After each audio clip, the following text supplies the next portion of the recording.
अस्सलामुअलैकुम वरहमतुल्लाहि वबरकातुहू। अज़ीज़ तलबा व तालिबात और प्यारे बच्चों, आप तमामी का फिर से इस्तकबाल स्वागत है हमारे यूट्यूब चैनल नेशंस बिल्डर पे। आओ अंग्रेज़ी सीखे। प्यारे बच्चों, हम जो है जितने वावेल्स है A, E, I, O, U, इन तमाम लेटर्स की आवाज़ क्या निकलती है, अलग अलग तरीके में अलग अलग वर्ड्स के अंदर जब इसका इस्तेमाल होता है तो क्या आवाज़ निकलती है, इसके मुतालिक हम मालूमात हासिल कर रहे हैं। तो आज जो हमारा टॉपिक है लेसन नंबर 18 साउंड ऑफ आई। आई की पहली आवाज़, आई की आवाज़ नंबर 1। जैसे यहाँ पर पहला एक वर्ड दिया हुआ है इंक। क्या पढ़ेंगे इसको?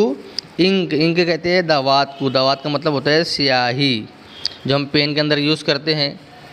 उसके बाद यहाँ पर बहुत सारे वर्ड्स दिए हुए हैं, इसको देखेंगे कि आई की आवाज़ क्या निकल रही है। Is, in, if, it, ill, ink.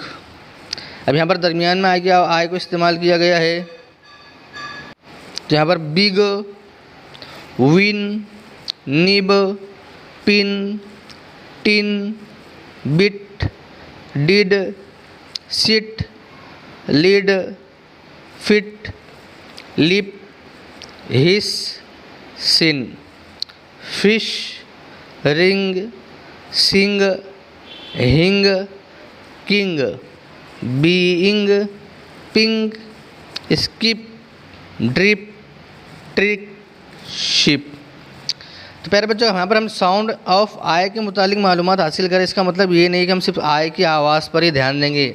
हम जो यहाँ पर जी पर ध्यान दे सकते हैं कि जी की आवाज़ क्या निकल रही है। यहाँ पर बिग निकल रही है, जी की आवाज़ जो नहीं निकल रही, बिज नहीं पढ़ रहे, इसको हम बिग पढ़ रहे हैं। यहाँ पर भी जी की आवाज़ ग निकल रही है, पी की आवाज़ पो निकल।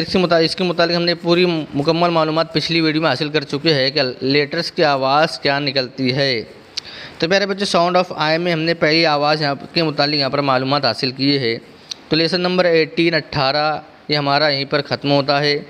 आइंदा नई वीडियो के साथ में आपकी खिदमत में हाजिर होंगे। जब तक के लिए अल्लाह हाफिज़। अस्सलामु अलैकुम वरहमतुल्लाहि वबरकातुहू।